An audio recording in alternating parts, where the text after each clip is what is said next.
Doctor Rajendra Prasad, hero doctor Rajendra Prasad అద్భుతమైన నటుడు, అద్భుతమైన హాస్య నటుడు. మనందరం కూడా చాలా ప్రేమించే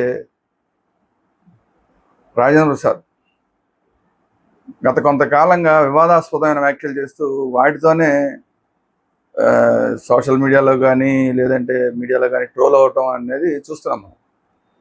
ఇప్పుడు లేటెస్ట్గా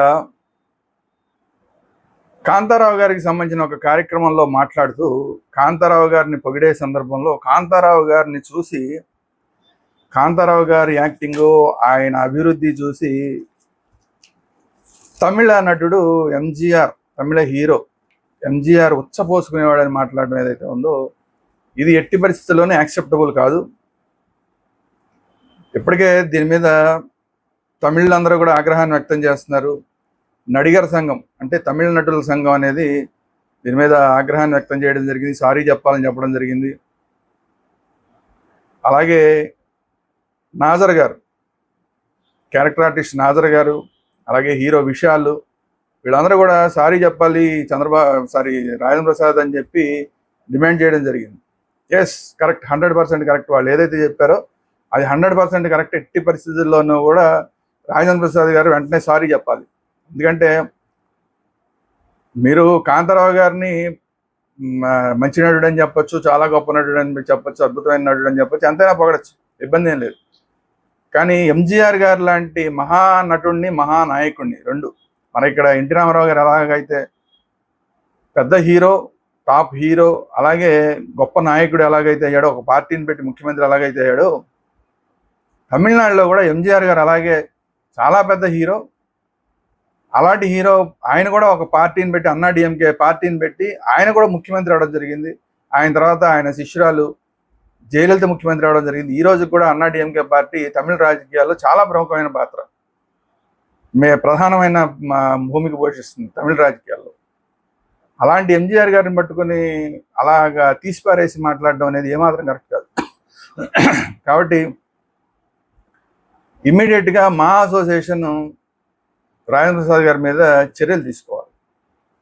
ఎందుకంటే ఇది మొదటిసారి కాదు, గతంలోనూ ఇలాగే చేశారు. ఆయన ఏదో సరే పెద్దవాడు కదా, సీనియర్ నటుడు కదా అని చెప్పి అప్పుడు కూడా వదిలేశారు. ఎందుకంటే ఒకటి కాదు రెండు కాదు, ఈయన చేసిన తప్పులు ఒకటి కాదు రెండు కాదు. ఆలీని, కమెడియన్ ఆలీని పట్టుకొని లకారంతో లా కొడుకు అని మాట్లాడాడు. అలాగే కాదంబరి కిరణ్ని కాకి అని మాట్లాడాడు. కీ అంటే కాదంబరి, కీ అంటే కిరణ్, అది కాకి అని మాట్లాడడం చాలా తప్పు కదా.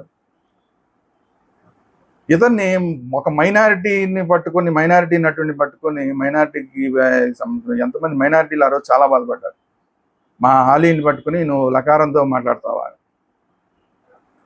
ఇది కాకుండా రోజా ఆవిడ ప్రముఖ హీరోయిన్, రాజకీయాల్లో ఉంది, మంత్రి పదవి కూడా నిర్వహించింది. అలాంటి రోజాని పట్టుకుని దాన్ని హీరోయిన్ చేసింది నేనే అని, దాన్ని అని మాట్లాడడం అంటే ఒక మహిళని కూడా తోలనాడి మాట్లాడడం, తక్కువ చేసి దాన్ని దీన్ని అని మాట్లాడడం అనేది ఆ రోజు కూడా అందరూ విమర్శించారు. మళ్ళీ అదే సందర్భంలో హీరోయిన్ రవళిని పట్టుకుని ఇప్పుడు ఆ అమ్మాయి పాపం చాలా లావైపోయింది. బాడీ షేమింగ్ చేయడం, ఏకంగా గుండ్రాయిలాగా ఉన్నామని చెప్పి బాడీ షేమింగ్ చేసాడు. అంటే మహిళలని లేదు, బాడీ షేమింగ్ చేస్తాడు, మహిళలంటే గౌరవం లేదు, ఇష్టం వచ్చినట్టు కాకి ఇలాంటి మాటలు మాట్లాడతాడు, మైనారిటీకి సింబల్ పట్టుకుని లకారాలతో మాట్లాడతాడు. ఇవన్నీ కాకుండా బ్రహ్మానందం గారిని నువ్వు ముస్లిం ఉండాగుడికి అయిపోయావు అని చెప్పి మాట్లాడడం ఎంత అసహ్యకరమైన విషయం ఇది.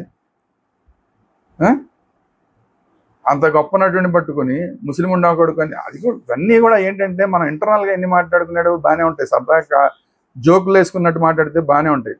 కానీ సభా మర్యాదను తప్పి మాట్లాడితే ఎట్టి పరిస్థితులు యాక్సెప్టబుల్ కాదు. ఇది కాకుండా అసలు David Warner, cricketer David Warner, Australia, మన దేశం వాడు కూడా కాదు, అలాంటి వాడిని పట్టుకోవడం కూడా ఈ డేవిడ్ వార్నర్ దొంగ ఉండడు కన్నా ఇట్లాంటి మాటలు మాట్లాడాడు. అంటే ఇవన్నీ కూడా సభా మర్యాదతో మాట్లాడే మాటలు ఏది సభా మర్యాదతో మాట్లాడే మాటలు కాదు. అయితే వీటన్నిటికీ ఏం చెప్తున్నారంటే ఇప్పుడు అందరూ ఇంకేదో వాళ్ళ అమ్మాయి ఏదో చనిపోయింది, అప్పటి నుంచి కొంచెం డిస్టర్బ్ అయ్యాడు ఏదో చెప్తున్నారు. అలాంటప్పుడు ఆయన పిలవకండి, ఆయన్ని సభలకి పిలవకండి, సభా మర్యాద తెలియని వ్యక్తిని సభలకు పిలవకండి, మైక్ ఇచ్చి మాట్లాడమనకండి. కెమెరాల ముందు ఇష్టరాజ్యంగా మాట్లాడితే ఎలా? మనం ఏదో బెడ్రూమ్లో సంసారం చేస్తాం కదా అని చెప్పి స్టేజ్ మీద కూడా వచ్చి సంసారం చేస్తామా? మనం ఇంటర్నల్గా ఏదో ఆలీ నువ్వు మనం కూర్చున్నప్పుడు మాట్లాడుకునే మాటలు, ఏదో మందు కొడుతూ మాట్లాడుకునే వాళ్ళు మాట్లాడుకునే మాటలలాగా వాటిని అన్నింటినీ తీసుకొచ్చి స్టేజ్ మీద మాట్లాడతారా? మహిళల్ని అగౌరవపరుస్తూ మాట్లాడతారా? బాడీ షేమింగ్ చేస్తూ మాట్లాడతారా? అలా ఈరోజు స్థాయి ఎక్కడ దాకా వెళ్ళిపోయిందంటే తన తోటి వాళ్ళందరి గురించి మాట్లాడడం అంటే పోయి ఓకే, మనకి ఇంటర్నల్గా బాగా మనం ఆ రోజు బాగా కావలిసి తిరుగుతాం కాబట్టి మనం మాట్లాడేమన్నా అందం చందం. వేరే దేశం వాడిని మాట్లాడడం ఇంకా ఘోరం. అది కాకుండా ఇప్పుడు ఏ స్థాయికి వెళ్ళిపోయింది? అసలు నీకు ఎంజీఆర్కి ఏం సంబంధం?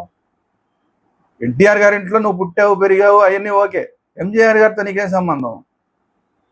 ఎంజీఆర్ గారిని అంత పెద్ద మాట వాడివా నువ్వు అక్కడ ఎంజీఆర్ని అన్నావు అంటే ఇక్కడ ఎన్టీఆర్ని అన్నట్టు లెక్క. ఆ స్థాయి వ్యక్తిని నువ్వు అంటాను, నువ్వు నీ స్థాయి ఏంటి అసలు?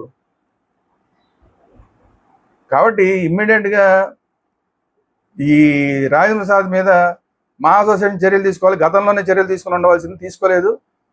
అవి మాట్లాడినప్పుడు కూడా మంచు విష్ణునే అధ్యక్షుడిగా ఉన్నాడు, మరి మంచు విష్ణు అప్పుడు కూడా చర్యలు తీసుకోలేదు. కనీసం ఎప్పుడైనా సరే ఒకసారి రెండు సార్లు కాదు, ఇది రిపీట్ అవుతుంది కాబట్టి